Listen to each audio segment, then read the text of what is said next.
నమస్తే, welcome to Telugu one cinema. This is Divyasri.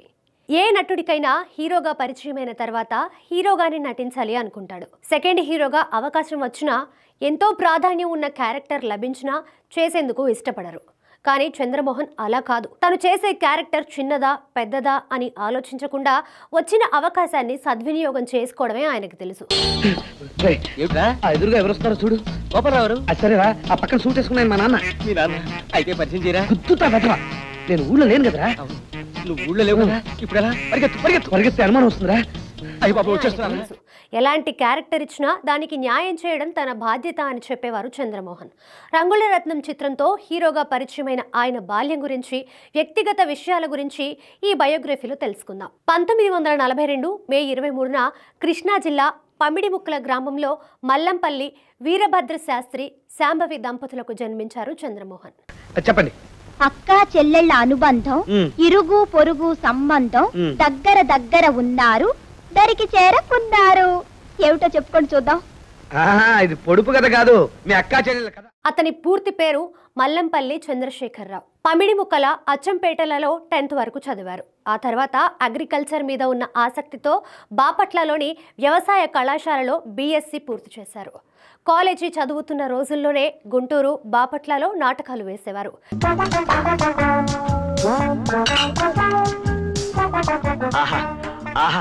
బాగా తినండి సార్, ఇలా తినేవాళ్ళంటే మా ఓనర్ గారికి ఎంత ఇష్టమో.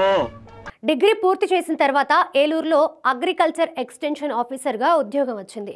ఉద్యోగం చేస్తూనే సమయం చిక్కినప్పుడల్లా నాటకాలు వేసేవారు. 1964లో అంతా కొత్త వారితో తేనె మనసులు చిత్రం నిర్మిస్తున్నామని, ఉత్సాహం ఉన్న కళాకారుల ఫోటోలు పంపించాలని పేపర్లో ప్రకటన వచ్చింది.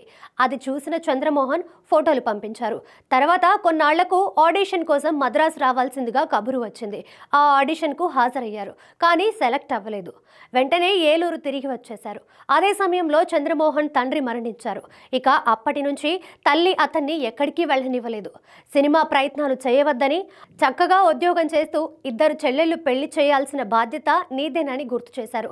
అప్పటి నుంచి సినిమాల ప్రయత్నం చేయలేదు. ఇదిలా ఉంటే తేనె మనసులు కోసం చంద్రమోహన్ పంపిన ఫోటోలను దర్శక నిర్మాత BN రెడ్డి చూసి ఆడిషన్ కోసం మద్రాసు రావాల్సిందిగా కబురు చేశారు. కానీ చంద్రమోహన్ వెళ్ళలేదు. అయితే ఆడిషన్కి వచ్చిన వారి ఫోటోలను మరో దర్శక నిర్మాత BN రెడ్డి చూసి ఆడిషన్కి రావాల్సిందిగా చంద్రమోహన్కు ఉత్తరం వచ్చింది. కానీ ఆయన వెళ్ళలేదు. ఆ తర్వాత BN రెడ్డి విజయవాడ వచ్చినప్పుడు అతన్ని కలవమని చెప్పారు. విజయవాడలోని ఓ హోటల్లో ఆయన్ని కలిశారు చంద్రమోహన్. అప్పుడు అతనికి ఫిజికల్ ఆడిషన్ చేశారు. స్క్రీన్ టెస్ట్ కోసం మద్రాసు రమ్మని చెప్పారు. అయితే ఆదివారం అయితేనే వస్తానని చెప్పారు చంద్రమోహన్.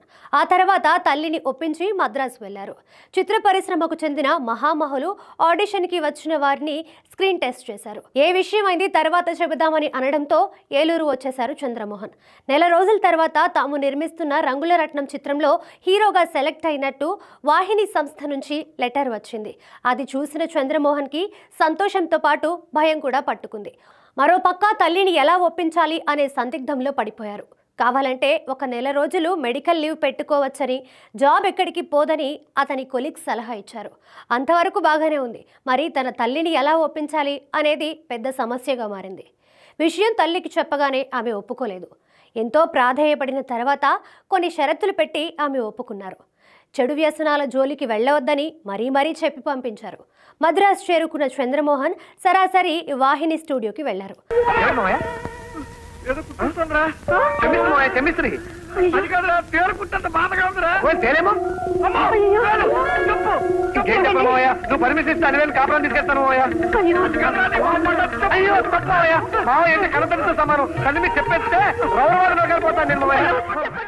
నెల రోజుల పాటు షూటింగ్స్ ఎలా జరుగుతున్నాయో గమనించమని BN రెడ్డి చెప్పారు. తాను పెట్టిన సెలవులు చాలా తక్కువ.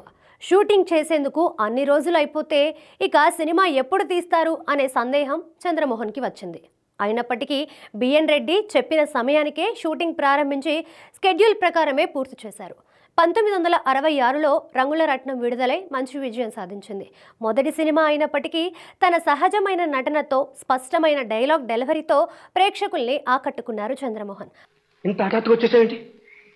నిన్ను చూడాలని గాలి మళ్ళింది, వచ్చేసాను. మరి పెట్టేవిటి పట్టేవిటి? ఏదో జరుగుంటుంది, నువ్వు దాస్తున్నావు. ఇందులో దాచడానికి ఏముందిరా? అంతేకాదు ఈ సినిమా చూసిన ఇండస్ట్రీలోని దర్శక నిర్మాతలు కూడా అతని నటనను మెచ్చుకున్నారు. రంగుల రత్నం తర్వాత బాపు డైరెక్షన్లో బంగారు పిచ్చుక, ఐఎన్ మూర్తి డైరెక్షన్లో సుఖదుఖాలు వంటి ఎన్నో సినిమాల్లో చంద్రమోహన్కి అవకాశాలు వచ్చాయి. దీంతో ఉద్యోగానికి రాజీనామా చేసి మద్రాస్ షిఫ్ట్ అయిపోయారు. హీరోగానే కాకుండా సెకండ్ హీరోగా, సహాయ నటుడిగా ఏ పాత్ర వచ్చినా చేసేవారు. ప్రేమించటం ఎలా రే? ఆనాటి రావణాసురుడి నుంచి ఈనాటి బాసు వరకు అర్థం కాని విషయం అదేరా. పోనీ ఓ పని చెయ్యి, సినిమా ట్రిక్ ఏదైనా వాడు. అంటే నలుగురు రౌడీలు రావడం, నువ్వు కొట్టడం, అప్పుడు నువ్వు హీరోలాగా. అదంతా రెగ్యులర్. అలా అందరూ హీరోల సినిమాల్లో కీలక పాత్రలు పోషించారు. ఆ తర్వాత కె విశ్వనాథ్ దర్శకత్వంలో కాలం మారింది సినిమాలో నటించారు. అవునో కాదో నువ్వు చెప్పు, ఏమిటి పిల్ల నా తప్పు, అవునో కాదో నువ్వు చెప్పు. ఆ సమయంలోనే విశ్వనాథ్ తనకు అన్నయ్య అవుతారన్న విషయం తెలిసింది. అప్పటి నుంచి వారిద్దరూ ఎంతో స్నేహంగా ఉండేవారు. విశ్వనాథ్ డైరెక్షన్లో చాలా సినిమాల్లో నటించారు చంద్రమోహన్. చంద్రమోహన్ భార్య పేరు జలంధర. ఆమె రచయిత్రి. ఆమె రచించిన కథలు, సంకలనాలు, నవలలు 50 వరకు ఉంటాయి. వీరికి 2 కుమార్తెలు. చంద్రమోహన్ది లక్కీ హ్యాండ్ అనే పేరు ఉండేది. ఎందుకంటే ఆయన సరసన నటించిన తర్వాత ఎంతో మంది హీరోయిన్లు టాప్ పొజిషన్కి వెళ్ళిపోయారు. జయప్రద భూమి కోసం సినిమాతో నటిగా పరిచయమైనప్పటికీ అంతులేని కథా చిత్రంలో ప్రధాన పాత్ర పోషించి మంచి పేరు తెచ్చుకున్నారు. కళ్ళలో ఉన్నదేదో కన్నులకే తెలుసు, కళ్ళలో ఉన్నదేదో కన్నులకే. కానీ చంద్రమోహన్తో కలిసి సిరిసిరి మూవా చిత్రంలో నటించిన తర్వాతే ఆమె హీరోయిన్గా బిజీ అయిపోయారు.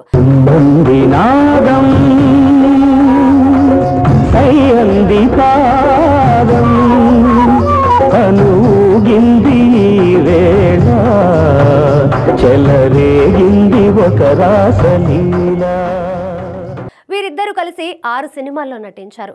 ఇక జయసుధ పండంటి కాపురం సినిమాలో మొదటిసారి నటించి ఆ తర్వాత చంద్రమోహన్తో సెక్రటరీ చిత్రంలో జత కట్టిన తర్వాత ఆమె కూడా బిజీ అయిపోయారు.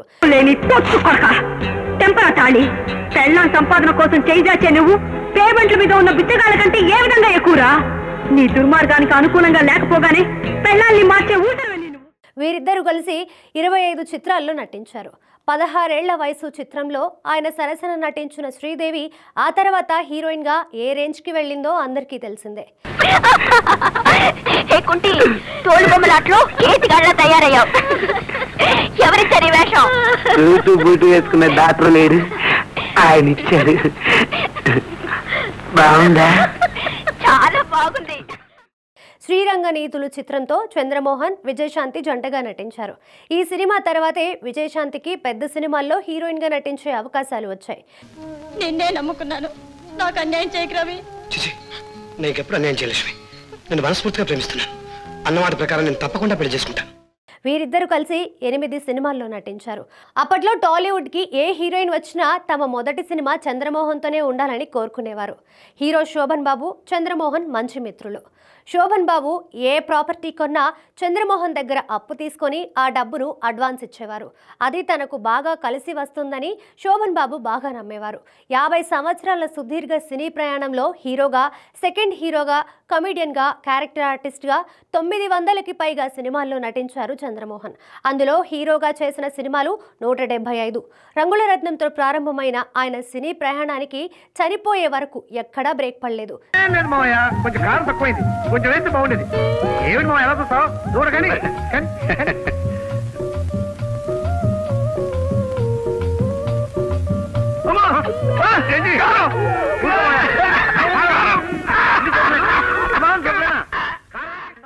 చిన్న క్యారెక్టర్, పెద్ద క్యారెక్టర్ అనేది చూడకుండా వచ్చిన ప్రతి అవకాశాన్ని సద్వినియోగం చేసుకున్నారు.